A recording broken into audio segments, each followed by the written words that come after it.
जो दुनिया में अपना धन दिखाएगा, जो अपने फन में माहिर है, वो अपना फन दिखाएगा। तुम पाकिस्तान की हरकत पे हैरानी नहीं करना। जन्म से जो कमीना है, कमीनापन दिखाएगा।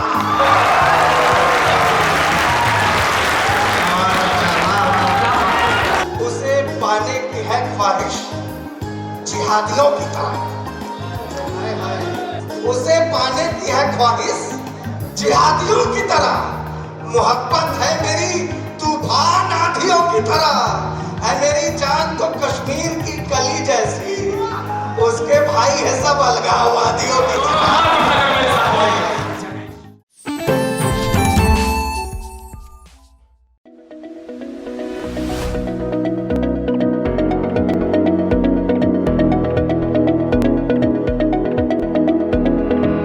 तो एक ऐसे कवि को आमंत्रित कर रहे हैं जो देश का कल्याण ठहाकों के साथ कराएगा।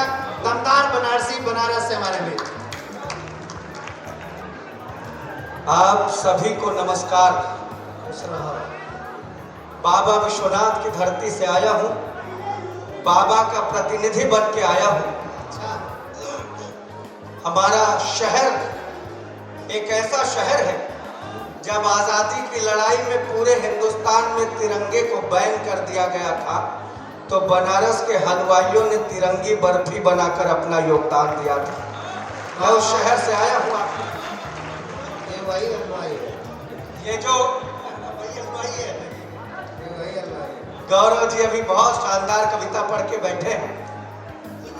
मैं जब आया तो पाकिस्तान को निपटा रहे थे। मित्रों, पाकिस्तान के लिए क्या बात कहना, मैं सोच रहा हूँ यहीं से शुरू करूँ। पाकिस्तान की नेचर या जो उसकी हरकतें हैं, वो अपनी प्रवृत्ति से बाज नहीं आ सकता। चार मिसरे देता हूँ, मजा आ जाए तो चार मिसरे और सुनाऊंगा, नहीं मजा आए तो दो चार मिसरे और सुनाऊंगा। जब तक मजा ना आए तब तक सुनाता रहूंगा। सुनिए कि है दौलतमंद जो दुनिया में अपना धन दिखाएगा। मेरी कविताओं में थोड़ा अलग मजा मिलेगा आपको। हाँ दमदार। इधर के लोग जरूर ताली बजाए, शुरू से नहीं बजाए। है दौलतमंद जो दुनिया में अपना धन दिखाएगा, जो अपने फन में माहिर है, वो अपना फन दिखाएगा। तुम पाकिस्तान की हरकत पे हैरानी नहीं करना। जन्म से जो कमीना है, कमीनापन दिखाएगा।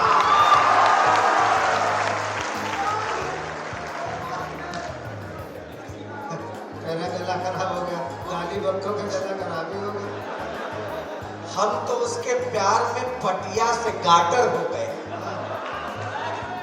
हम तो उसके प्यार में पटिया से गाटर हो गए। बोतल से अधा हुए, अधे से क्वार्टर हो गए। हम तो उसके प्यार में पटिया से गाटर हो गए। बोतल से अधा हुए, अधे से क्वार्टर हो गए। और दिलरुबा के गाल थे कश्मीरी सेवों की तरह। जब से महंगाई चढ़ी, दोनों टमाटर हो गए। ये अच्छा है, बहुत गजब है। तुम पानी पियो, एक घूंट पानी पियो, एक पानी दो। लगातार कवि सम्मेलन की वजह से गला खराब है, लेकिन आपको एहसास नहीं होना और आप होने भी नहीं देना। आइए, मैंने कहा ना, मेरी कविता में थोड़ी अलग मस्ती मिलेगी। किसी ने हंस हंसा के तोड़ दिया, मजा लो। किसी ने हंस हंसा के तोड़ दिया, किसी ने दिल लगा के तोड़ दिया। किसी ने हंस हंसा के तोड़ दिया, किसी ने दिल लगा के तोड़ दिया। इश्क का ताला तो खुला ही नहीं, मैंने चाबी फंसा के तोड़ दिया।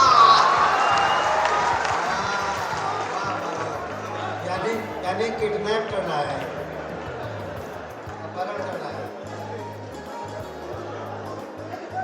उसे पाने की है ख्वाहिश जिहादियों की तरह। उसे पाने के लिए बीच की जो लाइन खड़ी है लोगों की, खास तौर पे उसे पाने की है ख्वाहिश जिहादियों की तरह। मोहब्बत है मेरी तूफान आंधियों की तरह। है मेरी जान तो कश्मीर की कली जैसी, उसके भाई है सब अलगाववादियों की तरह।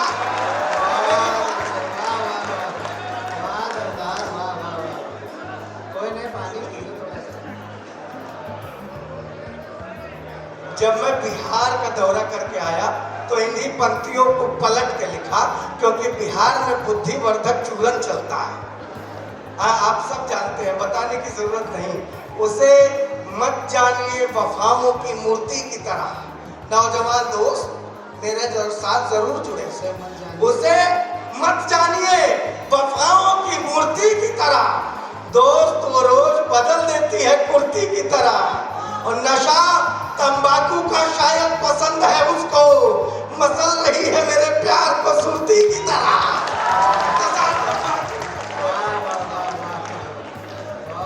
दोस्तों मैं बनारस से आता हूँ।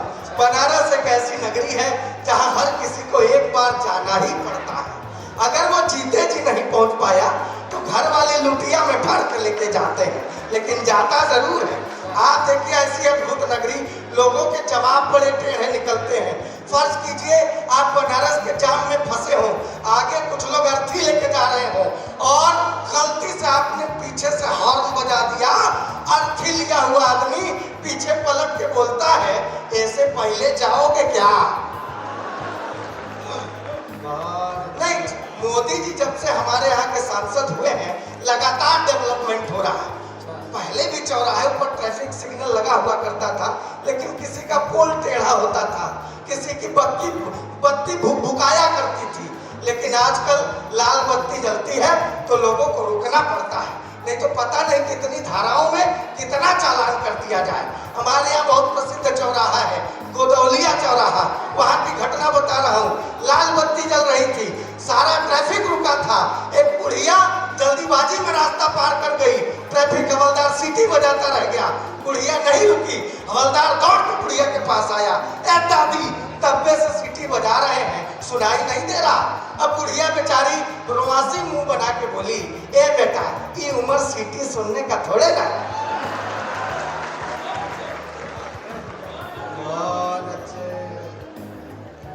स्थितियां गड़बड़ होती हैं और नैनिस के लोग तो एकदम अलग होते हैं। अभी मैं लखनऊ एक्सप्रेस से आ रहा था, वहां मैंने टीटी को रोका। मैंने कहा भाई साहब रेलवे ने बहुत उन्नति की है, सारी व्यवस्थाएं सुधर गई हैं, लेकिन यार ये जो टॉयलेट में मग्गा बंधा है चैन से, अबे उसकी लंबाई इतनी तो करो कि मकान तक पहुंच सके। ताली इस पे नहीं बजानी थी, आगे आएगी। वो नैनिस का रहने वाला टीटी था, उसने कहा मग्गा चैन से बंधा है, आप थोड़े बंधे हैं, आप अपने मकान को आगे पीछे सरका सकते हैं। भाई बड़े बड़े चैनलों पे जाने का मौका मिलता है। चैनलों का कार्यक्रम करने का मतलब ये होता है कि एक दिन पहले विषय मिलता है, उस विषय पर कविता करनी होती है। मुझे एक बहुत बड़े चैनल से फोन आया कि दोस्तों गला साथ नहीं दे रहा, लेकिन आप साथ दीजिए, ऐसे ही देते रहिए। बहुत बड़े चैनल से फोन आया, उसने कहा दमदार भाई रुपया गिर रहा है, इस पर कविता करनी है। मैंने कहा कर दूंगा। कहा जरा मोदी जी को लपेट दीजिएगा। मैंने तुरंत पलट के बोला कि भाई मोदी जी की क्या गलती है इसमें? मैंने मोदी जी को जिताया है, वोट दिया है, बनारस का एक एक शख्स उनसे मोहब्बत करता है और सदियों में एक कोई ऐसा नेता पैदा होता है जो चमत्कारिक व्यक्तित्व के साथ मोदी के गद्दी तक पहुंच पाता है। सोचिए, तो मैंने कहा रुपया गिरा, इसमें मोदी जी की कोई गलती नहीं, रुपये की गलती है। वो गिरा क्यों? मैंने जवाब देने की कोशिश की। मैंने कहा 56 की उम्र में रहीम राम गिर पड़े, हनीप्रीत जानती है इश्क का फितूर है। नहीं, इस छंद पे बजाई गई आपकी एक एक ताली मेरे लिए ठीक वैसा ही काम करेगी जैसा बाबा के लिए हनीप्रीत किया करती थी। बजाएंगे तो अच्छा लगेगा। 56 की उम्र में रहीम राम गिर पड़े, हनीप्रीत जानती है इश्क का फितूर है। एनडी तिवारी का तो डीएनए टेस्ट याद होगा, गिरे थे 86 में, ये किस्सा मशहूर है। 60 रामपाल और 72 में आसाराम। गिरने की सूची हमें ज्ञात तो जरूर है और बड़े बड़ों को भी हम पाते हैं गिरा हुआ है। रुपया गिरा तो मोदी जी का क्या कसूर है? मोदी जी क्या कसूर? अंत में एक छोटी सी कविता सुना करके अपनी जगह लेता हूँ। अभी उत्तर प्रदेश के चुनाव जब 1-1.5 साल हुए बीते, हर नेता एक दूसरे पे आरोप प्रत्यारोप लगा रहा था।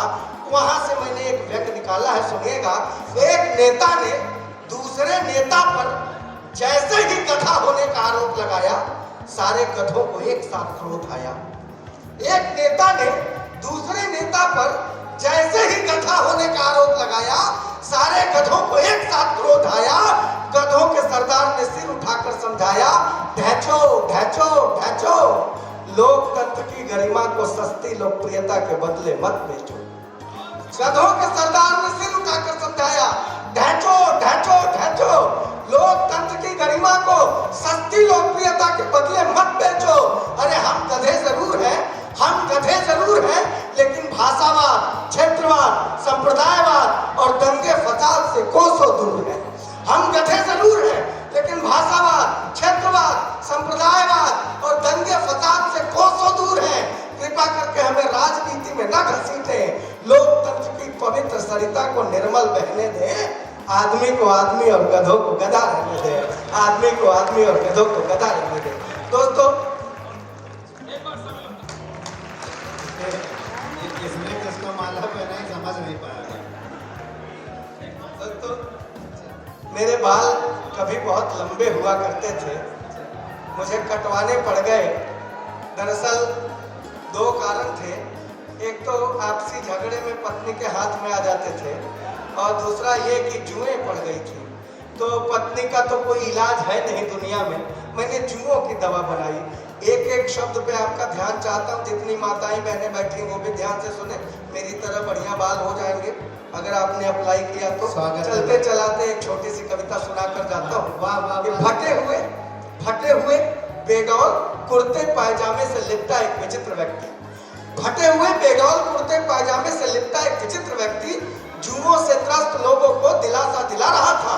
सड़क के किनारे खड़ा हो चिल्ला रहा था, हुजूर, भैया, बाबू, साहब, सेठ जी, माई बाप, कहाँ जा रहे हैं आप?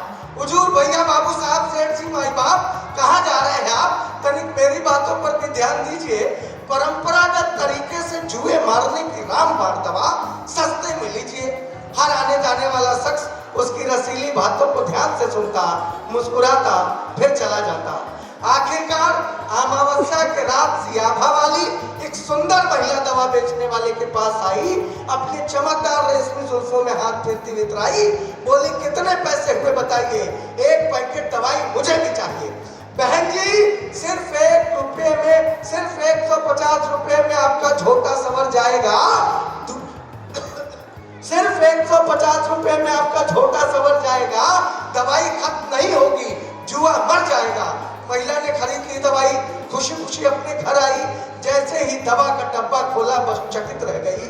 अपने थक जाने का दंश चुपचाप सह गई।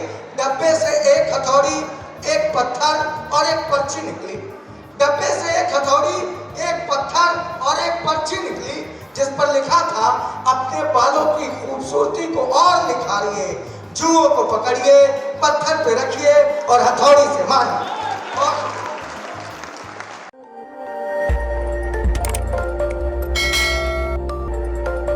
खबर आपकी, नजर हमारी। देखते रहिए आई इंडिया।